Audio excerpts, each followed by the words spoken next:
نکتہ: اگر کوئی یہ اعتراض کرے کہ آپ اس سے کیوں انکار کرتے ہیں کہ اشیاء مذکورہ کا وجود کسی قدیم کے فعل کا نتیجہ ہے، معنی لیکن اس قدیم کے واحد ہونے پر ہی کیوں اصرار ہے؟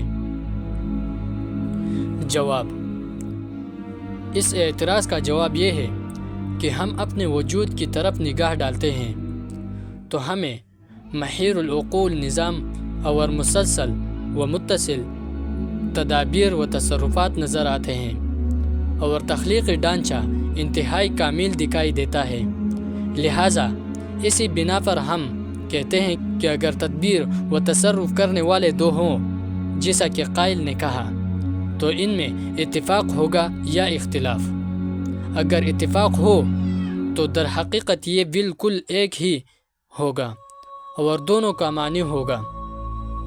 بالکل قائل نے از خود ایک کو قرار دے دیا جو بدستہ خلاف عقل ہے، اور اگر اختلاف ہو تو وجود خلق احسن و کامل نہ ہو، اور نہ اس میں تدبیر و تصرفات منظم پیمانے پر ممکن ہے، اس لیے کہ ہر ایک کا فعل دوسرے کے خلاف ہوگا۔ ان میں سے ایک جب کسی کو زندہ کرے گا تو دوسرا اس کی موت سے ہمکنار کرے گا۔ ایک اگر کسی چیز کو ایجاد کرے گا تو دوسرا اس کو فنا کرے گا۔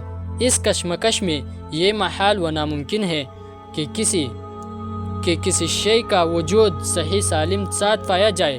لہٰذا تمام نظام خلق کا اس احسن و منظم پیمانے پر ہونا ذات قدیم کے ایک ہونے کی بدیہی و مشاہداتی دلیل ہے۔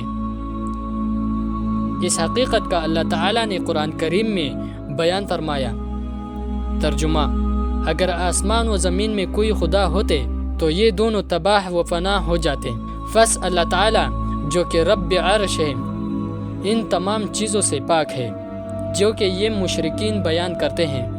سورۃ الانبیاء آیات نمبر 22۔ اور دوسری جگہ ارشاد فرمایا۔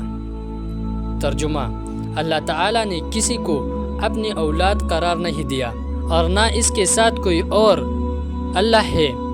اگر ایسا ہوتا تو ہر اللہ اپنی بنائی ہوئی چیز کو جدا کر لیتا اور دوسرے پر چڑھائی کر دیتا، لیکن اللہ تعالیٰ اس چیز سے پاک ہے جو یہ مشرکین بیان کرتے ہیں، اور وہ پوشیدہ ہے اور ظاہر تمام چیزوں کو جاننے والا اور ہر قسم کے شریک سے بلند و برتر و پاک ہے۔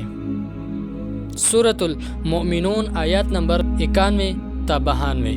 یہ دونوں آیات اہل شریک کے دعویٰ کے بطلان پر مختصر و بلیغ ترین حجت و مضبوط ترین دلیل ہے۔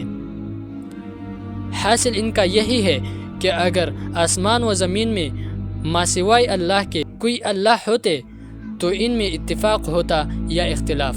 اتفاق کی صورت میں قدیم کے دو ہونے کا قول باطل ہو جاتا اور اقرار توحید کے بغیر چارہ نہیں رہتا، اور اختلاف کی صورت میں آسمان و زمین میں فساد و فنا لازم آتا، اس لیے کہ ایک اگر کسی چیز کو پیدا کرتا تو دوسرا اس کی مخالفت کی بنا پر معدوم و ختم کرنے کی کوشش کرتا، کیونکہ ہم نے دونوں کے افعال مختلف فرض کیے ہیں، جس طرح کہ آگ کا کام گرم کرنا اور برف کا کام ٹھنڈا کرنا ہے۔